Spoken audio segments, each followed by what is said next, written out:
The first in opera master Giuseppe Verdi's Shakespearean trilogy, Macbeth weaves a narrative rich in power dynamics, superstition, and the machinations of political intrigue. Macbeth and his wife are at the heart of this story, and their complex and intensely dynamic relationship is meticulously dissected through Verdi's musical genius.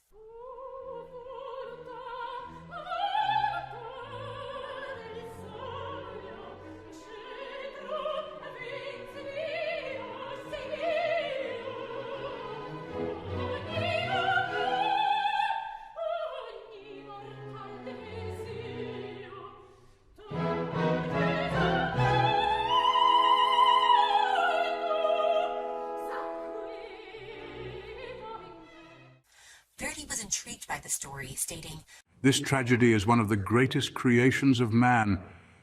If we can't do something great with it, let us at least try to do something out of the ordinary." In 19th century Italy, Verdi was already a well-known composer who had written 9 other operas, most of which were quite successful. It may seem a bit odd for an Italian to adapt an English play, but by the 19th century, Shakespeare had been translated into most major European languages and was highly regarded by poets, scholars, and intellectuals. In fact, Verdi wrote, "Is one of my favorite poets. I've had him in my hands since my earliest youth, and I read him over and over again." Verdi saw in Macbeth the perfect canvas for an operatic revolution. Its exploration of ambition, guilt, and supernatural intervention enthralled him. Like most opera composers, Verdi worked with a librettist, a person who writes the text for operas, Francesco Maria Piave. Piave had collaborated with Verdi on several previous operas and knew how challenging the perfectionist Verdi was to work with. Before the project began, Verdi stated, "I have the general character and feel of the opera in my head, just as if the libretto were already written." As Piave began sending Verdi his drafts, Verdi openly expressed his dissatisfaction. Everything he did was wrong or needed some kind of adjustment. He told Piave to "Write brief verses. The shorter they are, the greater will be their effect.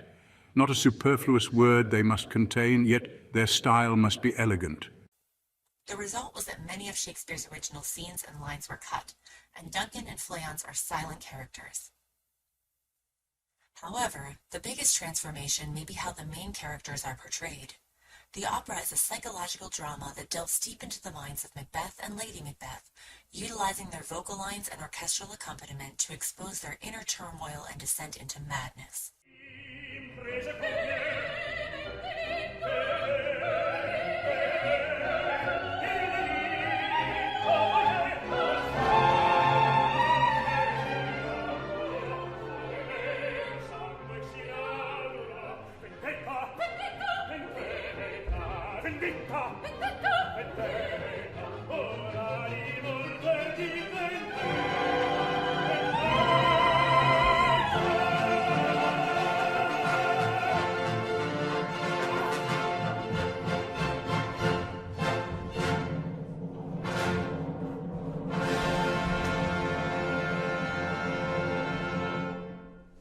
In Shakespeare's play, Macbeth is often viewed as a fundamentally good man who becomes a monster, corrupted by greed and manipulated by his wife.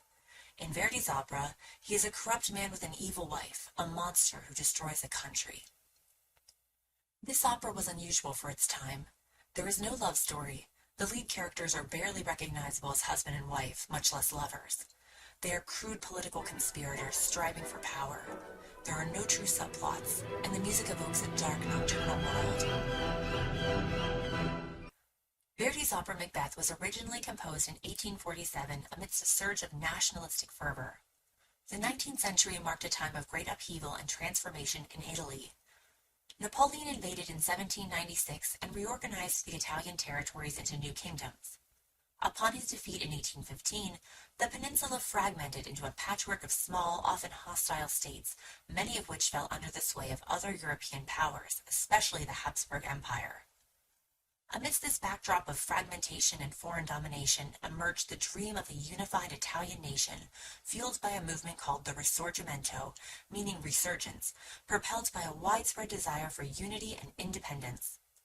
Giuseppe Verdi, known for his political engagement and patriotism, witnessed this dream's realization with the Italian nation-state's proclamation in 1861 and the peninsula's full unification a decade later in 1871. Verdi's music was crucial to this national movement.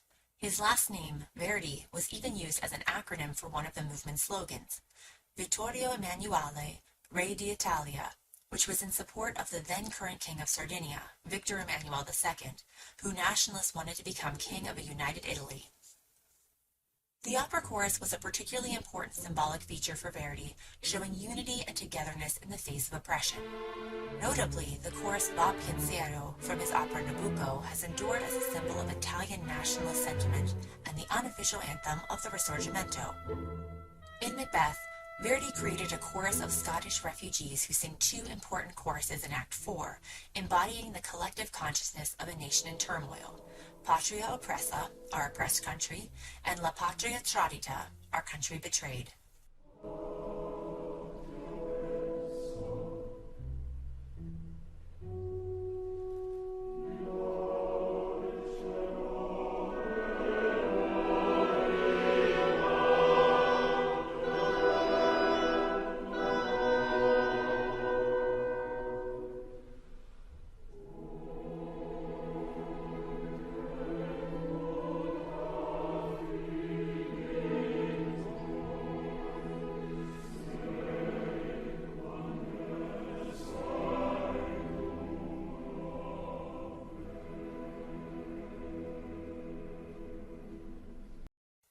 Interestingly enough, Shakespeare's Macbeth was also written during a time of political upheaval. After nearly 45 years on the English throne, Queen Elizabeth I's reign ended in 1603. With no children of her own, she designated her distant cousin, James VI of Scotland, as her heir, thereby ushering in James I's rule over England. His ascendancy, however, was fraught with danger. In his early years as king, James I navigated through plots aimed at dethroning him amidst escalating conflicts between Catholics and Protestants. This period of religious strife reached a climax with the Gunpowder Plot of 1605, a catastrophic scheme to assassinate the king and obliterate the Parliament building. The plot's failure led to the execution of those involved. It was against this backdrop of political and religious turmoil that Shakespeare wrote Macbeth. Penning a play about the assassination of a king so soon after the attempt on James's life was a bold move, and Shakespeare was keenly aware of the risks associated with producing a work that could be perceived as politically contentious. In 1861, Vittorio Emanuele II was declared ruler of the Kingdom of Italy. In 1865, Verdi significantly revised Macbeth, replacing Macbeth's death aria with a choral finale sung by the Scottish people who praise Macduff for ridding their homeland of the usurper.